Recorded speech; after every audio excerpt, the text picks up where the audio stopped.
ngutang, saya ngutang tapi sampai 8.000 triliun, mikir nggak anak cucu yang nanggung? Mau dua mana mikir gitu. Bapak, VT saya banyak loh yang mengungkap tentang hutang negara, ya. Bahkan kalau saya live, saya selalu bahas tentang hutang negara. Ya, mungkin Bapak yang tidak paham tentang hutang negara. Saya akan jelaskan sekali lagi, ya. Mumpung saya lagi ada semangat untuk menjelaskan, supaya apa? Bapak tidak menyebar hoax, ya. Bapak tidak berpikiran jahat terhadap pemerintah, ya. Supaya juga menambah pengetahuan Bapak tentang hutang negara, ya. Mudah-mudahan saja penjelasan saya nanti membuat Bapak agak terbuka matanya, kupingnya, ya, pikirannya, wawasannya. Jadi begini Pak, hutang negara, setiap negara ingin mengajukan hutang kepada IMF atau World Bank gitu ya, atau kepada negara-negara lain gitu ya, kepada negara-negara yang mau memberikan hutang, maka harus disepakati oleh wakil-wakil Bapak. Di mana? Di DPR RI, ya. Bentuk negara kita memang mempunyai aturan seperti itu. Presiden tidak bisa memutuskan segala sesuatunya, apalagi perkara hutang sendirian. Jadi harus dinegosiasikan dengan DPR. Dan DPR punya peraturan bahwa negara tidak boleh berhutang, ya, yang mana pembayarannya, cicilannya itu melebihi 60% dari penghasilan negara. Ya. Nah, saat ini sejak Bapak Jokowi menjadi presiden, hutang negara kita itu tidak lebih dari 35%. Artinya jauh di bawah batas maksimal berhutang yang ditentukan oleh DPR RI, yaitu 60%. Artinya apa? Kita masih berada di ambang aman. Ya. Dan saat ini Indonesia terkenal sebagai negara yang hutangnya sedikit.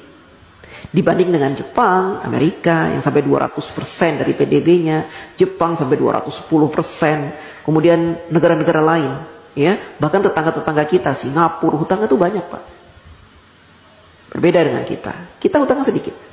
Beberapa tahun yang lalu Bapak Jokowi juga sudah melunasi hutang warisan sebanyak 7.000 triliun. Bapak heran kan dari mana uang 7.000 triliun itu? Kok Pak Jokowi bisa membayar? Karena Bapak Jokowi selama ini melakukan penghematan pengeluaran APBN. Dengan cara apa? Dengan cara tidak menggunakan APBN untuk pembangunan negara. Bapak Jokowi mensiasati pembangunan negara dari para investor, baik dalam maupun luar negeri. Sehingga APBN-nya utuh, tidak diutak-atik. APBN yang ada khusus digunakan untuk kepentingan rakyat seperti subsidi, kemudian bansos, BLT, PKH dan sebagainya itu Pak. Ya, Bapak harus tahu. Jadi kalau Bapak bilang hutangnya sampai 8.000 triliun itu, seandainya saat ini hutang kita 8.000 triliun, itu sedikit Pak. Dibanding dengan PDB kita tuh sudah banyak sekali Pak. Itu jumlahnya cuma 35% dari penghasilan kita, penghasilan negara maksudnya, ya Pak. Jadi masih di ambang batas wajar. Anak cucu kita nanggung. Tidak Pak, dulu juga gitu. Katanya Pak Harto berhutang banyak sampai 20.000 triliun, nanti anak cucu nanggung. Saya tidak merasa menanggung. Saya sudah dewasa, sudah besar, sudah tua setua ini. Tidak pernah saya merasa menanggung beban hutang negara, tidak. Itu kan hanya kiasan-kiasan yang diberikan oleh orang-orang yang membenci pemerintah. Ya, jadi mereka membuat rumor-rumor seperti itu supaya apa? Supaya kita membenci pemerintah, kan gitu.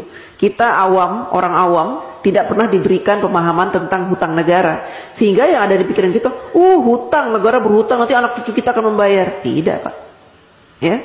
Selama pemerintahan itu baik, memberikan kesejahteraan kepada kita, memberikan gaji UMR yang pantas, ya, kemudian memberikan peluang-peluang untuk usaha sehingga kita punya penghasilan setiap bulan, dan memberikan lowongan-lowongan pekerjaan yang sangat banyak, maka kita tidak terbebani oleh hutang negara Pak. Ya, apalagi sekarang pemerintah sudah membuka banyak sekali lowongan dengan dibukanya smelter-smelter, proyek-proyek hilirisasi, itu akan membuka ratusan ribu lowongan pekerjaan Pak buat bangsa Indonesia, dan itu akan menjadi penghasilan yang akan dinikmati dan sehingga kita tidak dibebani oleh hutang itu. Hutang negara tidak dibebani Pak. Jadi Bapak jangan sok tahu, ya.